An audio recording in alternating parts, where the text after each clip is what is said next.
মেয়েরা কি হুডি পড়তে পারবে? প্রথম প্রশ্ন এটা, মেয়েরা কি হুডি পড়তে পারবে? দেখুন,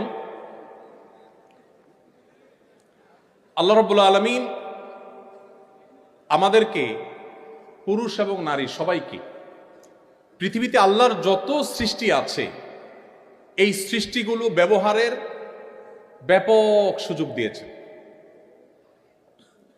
আমরা হারাম হারাম শুনতে শুনতে অনেক সময় মনে করি, এই যে প্রশ্ন আসছে মনে, যে হুডি পরা যাবে, আবার হালাল না হারাম। আমরা অনেকে হয়তো জানি না, কোরআনে কারিমে আল্লাহ তাআলা হারামের তালিকা দিয়েছেন, হালালের কোনো তালিকা দেন নাই। হারামের তালিকা দিয়েছেন কেন? কারণ সিলেক্টিভ কয়েকটা আইটেম শুধু হারাম, আর বাকি সব হালাল। ইসলামী ফিকহের একটা গুরুত্বপূর্ণ প্রিন্সিপাল হলো, মূলনীতি হলো যে আল আসলু ফিল আশিয়াই আল ইবাহা। সৃষ্টি জগতের সবই মানুষের জন্য হালাল, সব। যেগুলো আল্লাহ তাআলা নিষেধ করেছেন শুধুমাত্র ওই আইটেমগুলো বাদে বাকি সব হালাল। হারামের তালিকা আল্লাহ কোরআনে উল্লেখ করেছেন, হুররিমা আলাইকুমুল মাইতাতু ওয়াদ-দামু ওয়া লাহমুল খিনজিরি ওয়া মা উহিল্লা লিগাইরিল্লাহ। তোমাদের জন্য রক্ত হারাম করা হয়েছে। রক্ত এটা আমাদের স্বাস্থ্যের জন্য ক্ষতিকর। মৃত প্রাণী হারাম করা হয়েছে, শূকর হারাম করা হয়েছে। এটা অবশ্য বুঝে আসে না শূকর হারাম কেন করা হয়েছে। পৃথিবীর বহু মানুষ শূকর খায়, কিন্তু তারা ভালো আছে, সমস্যা নাই, বোঝা যাচ্ছে।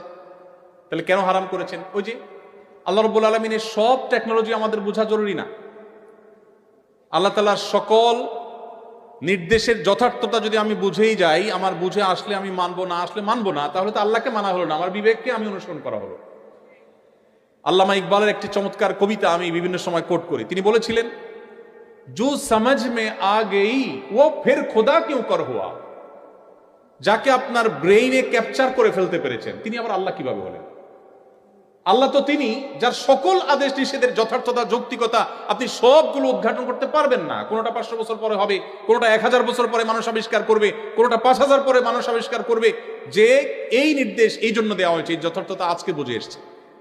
কোভিড-19 সময় আমরা দেখেছি নবী করিম সাল্লাল্লাহু আলাইহি সাল্লামের 1500 বছর আগে বলা ঐতিহাসিক হাদিসগুলো মনে হচ্ছিল যে আজকের এই 2021, 22, 23 এই কোভিড-19 বাস্তবতার সময়ের জন্য বোধ হয় তিনি বলেছেন কোন এলাকায় যখন মহামারী হয়, তোমরা সে এলাকা থেকে বের হয়ে যাবে না, আর বাহির থেকে কেউ প্রবেশও করবে না।